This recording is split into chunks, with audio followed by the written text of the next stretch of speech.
अब तुम्हारा खेल खत्म।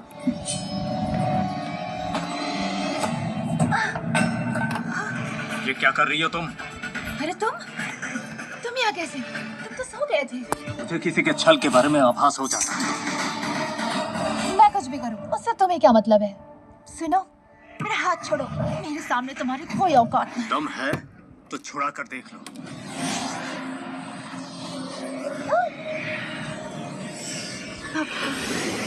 आप दोनों किस बात पर झगड़ा कर रहे हैं? तुम्हारी दीदी तुम पर हमला करने वाली थी। इसकी बात मत सुनो। तुमने एक गलत आदमी को चुना है। तुम्हारा होने वाला पति एक गिरा हुआ इंसान है।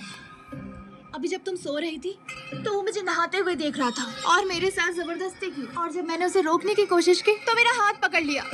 देखो, अभी भी मेरा हाथ नहीं छोड़ रहा है। मैं बिना कैसे सो गई। ये तुम क्या कर रहे हो? इनका हाथ छोड़ो। देखो, तुम मुझे गलत समझ रही हो। मैं और मेरी दीदी एक साथ पले बड़े हैं। इन्होंने हमेशा मेरी रक्षा की है। उस दिन भी तो की थी। अब जाओ यहाँ से। तुमने मुझे बहुत दुख दिया है। तुम मुझ पर शक कर रही हो? अभी तुम इसे जानती है कितना हो। किस पर भरोसा करना है ये तुम खुद ही सोच लो, इस नीच पे या मुझ पे। देखो, मेरा विश्वास करो। अब जाओ यहाँ से। अब और चोट मत पहुँचाओ। चोट तो तुम मुझे पहुंचा रही हो। मैं सोच भी नहीं सकता कि मेरी पत्नी मुझ पर भरोसा नहीं करती।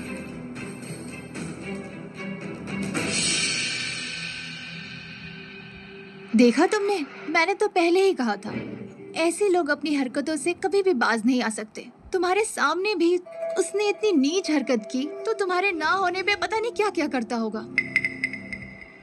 दीदी, अब आप भी चुप हो जाइए। क्या वो सच में ऐसा कर सकता है? हाँ, बेचारा मेरा खेल बिगाड़ने चला था। लेकिन तुम अभी कच्चे खिलाड़ी हो। जब तुम अमरलोक पहुंच जाओगे तब तुम्हें अच्छा सबक सिखाऊंगी। नाराज हो?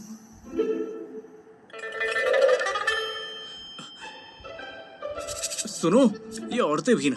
बेटी, ये जगह कुछ खास नहीं है। क्या कहा? कुछ खास नहीं है? जब मास्टर हमारे पवित्र लोक में उपदेश देने आए थे तो हर कोई इस जगह की प्रशंसा कर रहा था। ये बहुत ही प्रसिद्ध और पवित्र भूमि मानी जाती है। तुम जैसे मामूली इंसान के लिए यहाँ पहुँचना बहुत बड़ी बात है। अभी आपने पृथ्वी लोक ठीक से देखा ही कहाँ है? आप मेरी दीदी से हमेशा उल्टी बातें करते हैं। 1000 साल पहले दानव सम्राट को जीतकर इस अमर लोक की स्थापना हुई थी। अब ये ब्रह्मांड की सबसे सुंदर जगह है। मैंने तो उससे कुछ ही साल पहले युद्ध किया था। क्या वो अभी भी है?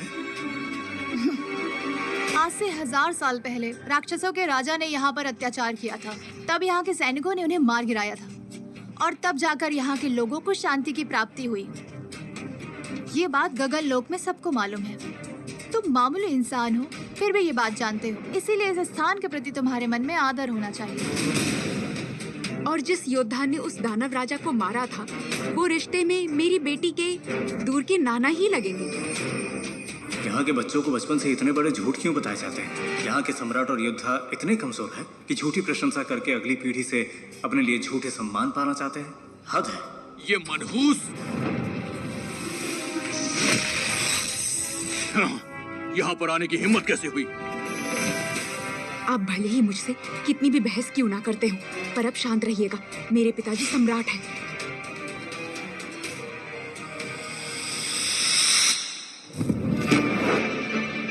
हे सम्राट और मेरे पिताजी, मैं हृदय से आपका अभिवादन करती हूँ और आपको प्रणाम करती हूँ।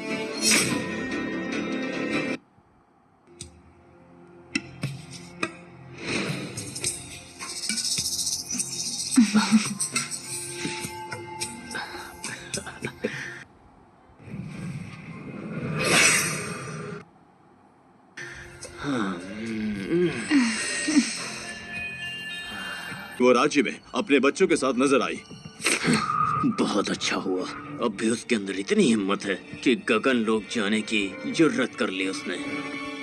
मेरे सेनापति को यह आदेश दो कि उन दोनों माँ बेटी को मेरे सामने पेश किया जाए। जी महाराज।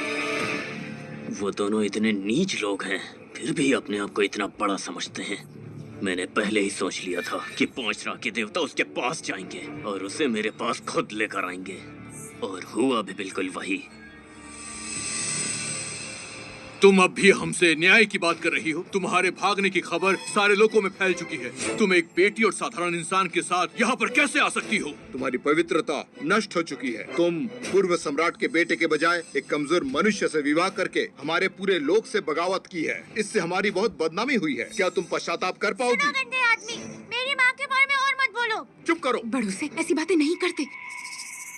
पिताजी, जिस राजकुमार से आप मेरा विवाह करवाना चाहते हैं वो पाखंडी और चरित्रहीन है। उसने धोखे से मेरी दिव्य अस्थि निकाल ली। उसकी यातना की वजह से मेरी बेटी ने समय से पहले जन्म लिया और अब वो मुझे मारने के लिए हर जगह मेरा पीछा कर रहा है। मेरे पिताजी और सम्राट दोनों बनकर न्याय करें।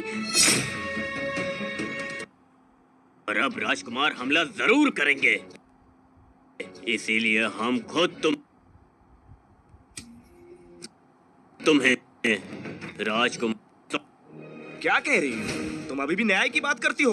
तुम्हारी वजह से पहले ही हमारे लोग की बदनामी हो चुकी है। पहले तो तुमने इस मामूली आदमी से रिश्ता बनाया और हमारे ही लोगों से लड़ाई की। इस तरह की बेशर्मी करके तुमने हमें और अपने पिता को अपमानित किया है। तुम्हारे इस भागने से पता है हमारे लोग की कितनी बदनामी हुई है, और अब राजकुमार हमला जरूर करेंगे, इसीलिए हम खुद तुम्हें राजकुमार को सौंप देंगे। एक पिता की तरह नहीं, एक शासक की तरह सोचिए सम्राट। इसे कड़ी सजा दीजिए। महामहिम, मुझे इस पर पूरा भरोसा है। इससे जो भी अपराध हुआ है वो अनजाने में हुआ है। मुझे लगता है कि जरूर कुछ गलतफहमी हुई है। जी पिताजी, ये सब अफवाहें हैं। इस घटना की वजह से मुझे बहुत कष्ट हुआ है। सब कुछ सोचकर न्याय करें। अब कोई सफाई देने की आवश्यकता नहीं। जो फैसला होना था वो पहले ही तय हो चुका है। तुमने राजकन्या होने की मर्यादा को भंग किया है। तुम्हारी वजह से अमरलोक को शर्मिंदा होना पड़ा है।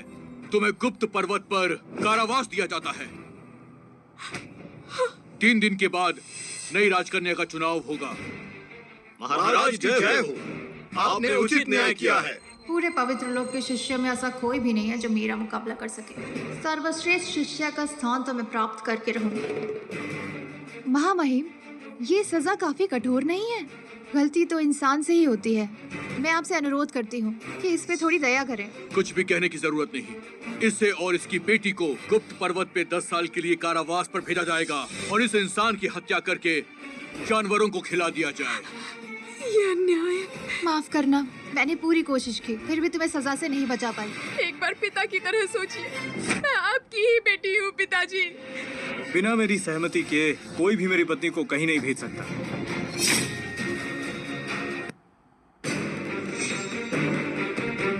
मूर्ख, मृत्यु तुम्हारे सामने खड़ी है। माफी मांगो नहीं तो मारे जाओगे।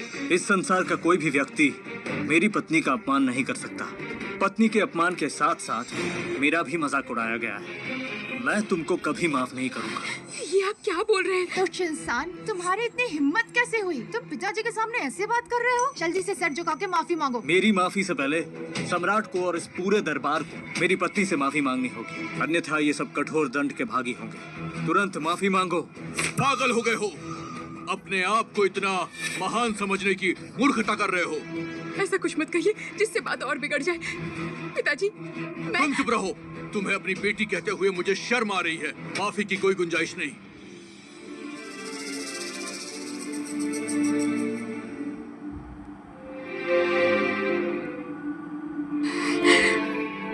पिताजी, इनके पास ज्यादा ज्ञान नहीं है। आप अपनी उदारता का परिचय दीजिए। इन्हें माफ कर दीजिए। कोई जरूरत नहीं।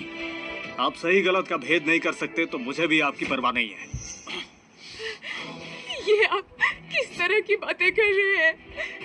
सुनो, तुम बिल्कुल चिंता मत करो। आज इस भरे दरबार में इन घमंडी और अन्याय करने वाले लोगों को मैं सबक सिखाकर ही रहूंगा। सुनो, ये तुम्हारा पृथ्वी लोक नहीं है। तुम्हारे जैसा साधारण इंसान यहाँ पैर भी नहीं रख सकता। क्या तुम इसकी मुसीबत और बढ़ाना चाहते हो? कुछ भी हो जाए, हम तुम्हें दंड देंगे और ये छोटी सी बच्ची हमारा क्या बिगाड़ सकती है? पिताजी, देखिए। चुप रहो। लगता है हमें 10 साल की बजाय गुप्त पर्वत पर कारावास की अवधि को 100 साल कर देना चाहिए। नहीं पिताजी,